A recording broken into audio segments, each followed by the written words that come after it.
नमस्कार दोस्तों, आपका हमारे इस चैनल पर स्वागत है। दोस्तों, आजकल सोशल मीडिया पर हर जगह हमारे पिछले वीडियो के कमेंट बॉक्स में भी ये सवाल ज़रूर पूछा जाता है कि बुद्ध से बुद्ध मार्ग की शुरुआत हुई तो बुद्ध से पहले का भारत का इतिहास क्या था?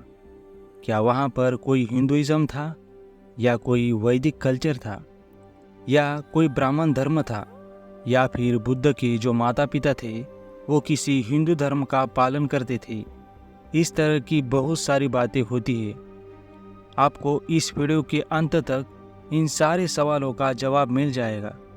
इस वीडियो को अंत तक ज़रूर देखिएगा। तो चलिए बिना समय गवाए शुरू करते हैं। बुद्ध के पिताजी को हिंदू धर्म का कहने वाले लोग अक्सर ये कहते हैं कि बुद्ध का नाम तो सिद्धार्थ गौतम है और उनके पिताजी का नाम राजा शुद्धोधन है और ये संस्कृत भाषा का नाम है और संस्कृत हिंदू धर्म की है, उनकी देववाणी है। तो इन प्रश्नों पर मैं उनसे बस यही कहना चाहूँगा कि बौद्ध धर्म के किसी भी पाली ग्रंथ में उनका नाम सिद्धार्थ नहीं लिखा है, बल्कि उनका नाम सुगत देव लिखा हुआ आपको मिल जाएगा।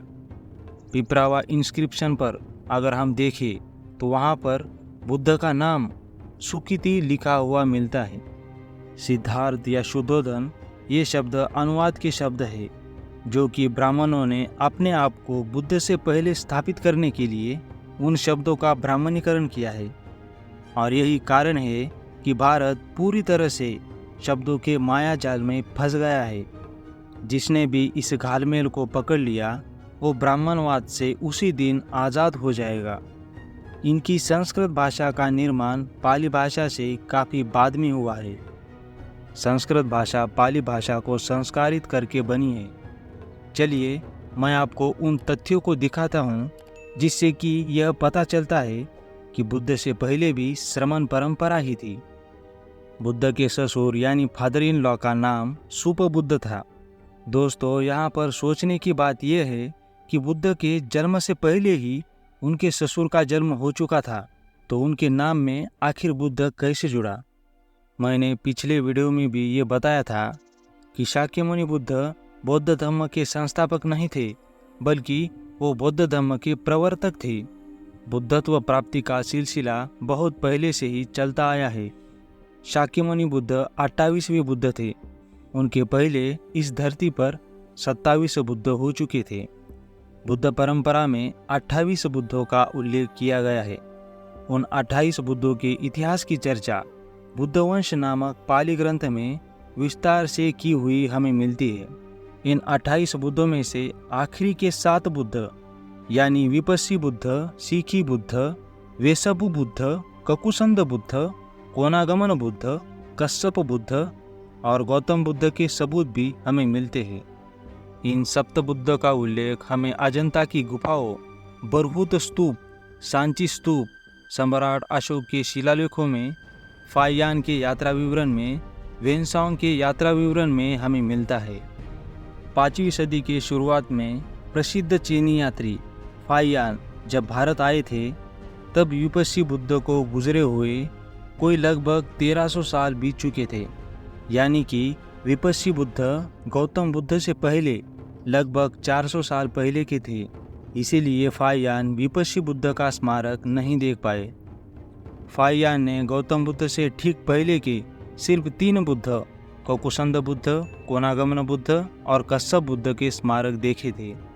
विपस्सी बुद्ध का पुरातत्व में हमें लिखित सबूत पहली बार बरहुत स्तूप पर मिलता है, जिस पर लिखा है भगवतो विपस्सिनो बोधि। विपस्सी बुद्ध के नाम पर ही बौद्ध सभ्यता में विपश्यना का प्रचलन हुआ। जब फाइयान भारत आए थे उन्होंने अपने किताब में 21वें खंड में कोनागमन बुद्ध के स्तूप का आंखों देखा वर्णन किया है। कोनागमन बुद्ध का स्तूप मौर्य काल से काफ़ी पहले मौजूद था, इतना पहले कि वो अशोक के समय तक जर्जर हो चुका था। इसीलिए अशोक को उसकी मरम्मत करवानी पड़ी थी। यह स्तूप उत्तर प्रदेश के बस्ती जिले के निगाली गांव के पास स्थित है। अशोक ने कोनागमन बुद्ध के याद में इस स्तूप के पास एक स्तंभ लिखवाया है। इस स्तंभ पर पाली भाषा में बुद्धस्य कोनागमनस लिखा है, जिसका अर्थ है यह स्तूप कोनागमन बुद्ध का है। इस तरह हम देखते हैं 28वें बुद्ध शाक्यमुनि बुद्ध के अलावा भी कई अन्य बुद्ध का उत्खनन प्रमाण शिलालेखों पर प्रमाण मिलता है।